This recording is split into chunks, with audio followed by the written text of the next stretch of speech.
Hi, my name is Sarah, and I am here with All Day Highly Distracted, and today we are going to talk about foreclosures, what you need to know about the general process, what sellers should be aware of, and finally what buyers should be aware of. So let's get started.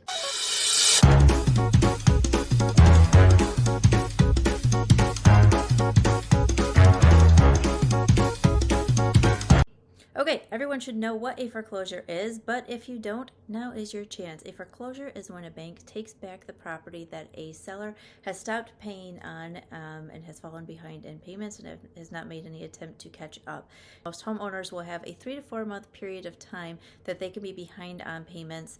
They'll be able to work with lenders, do a forbearance. There's all kinds of programs available that they can get involved in order to get the help they need to get caught up or to just kind of have a fresh restart. If they don't choose to do that at the 120-day mark, the banks will then send a pre-foreclosure notice. This starts the foreclosure process. At that point, if the borrower, if the homeowner doesn't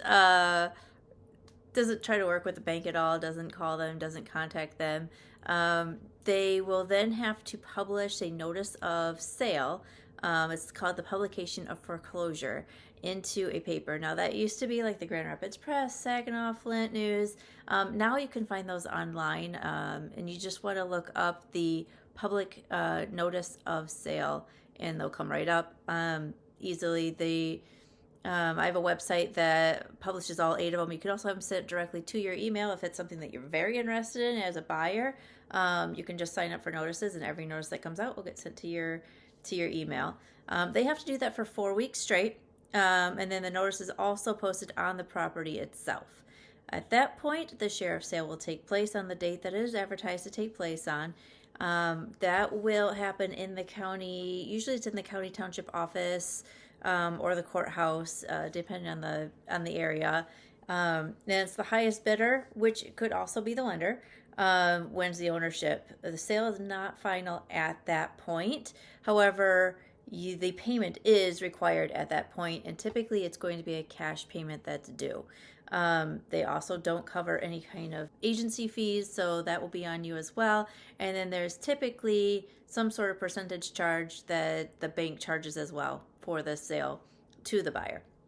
So you kind of own the property now, but not really, because there's a redemption period. It's between 6 and 12 months, depending on the property. Almost all of them will be 6 months. However, if it's a farm and they owe 2/3 less than the original loan amount, then they can stay in the property for up to a year. They can, during those 6 to 12 months, the homeowners have the right to redeem the property, which means that they can scrounge up the money or figure out how to get a different loan, which is typically non-existent since they've already missed payments. But somehow they might maybe cash in some investments, whatever, to redeem the property. They are only required to pay off the loan balance, the fees, and the interest. If the home is abandoned, that redemption period will get shortened to 30 days, meaning like, hey, we already know they're not going to try and get back into this place. You can take possession at 30 days. The original owner can stay in the home during those entire 6 months rent-free. So you're kind of just sitting on your thumbs during this time waiting to get in. There is the chance that you will also have to evict them yourselves, because once you are the owner, the bank doesn't care anymore. They're not in it. It is now your job to evict these people out of the home at the end of the redemption period. So those are all things that you should be aware of. Things you should know as a homeowner if you are facing defaults on your mortgage, if you're falling behind, you have options. Contact the bank, communicate. This is the best advice I can give you. I used to be in the role of foreclosure liaison. My job was to find ways to help people avoid foreclosure, and I was good at my job. So you just have to reach out and contact them. We can work with payments. We can work with resetting your loan balance, putting that part at the end. We can work on a loan restructurization to make payments more affordable. There's so many things that we can do, or they can do, I should say now, to help you get back on track. But you just have to communicate with them and let them know, hey, here's the issue, here's what I'm facing. What do you know that can help? State of Michigan also has some options for you available. So that also, is a great place to reach out. Just look online for that. The CARES Act is one of them. Beware of scams.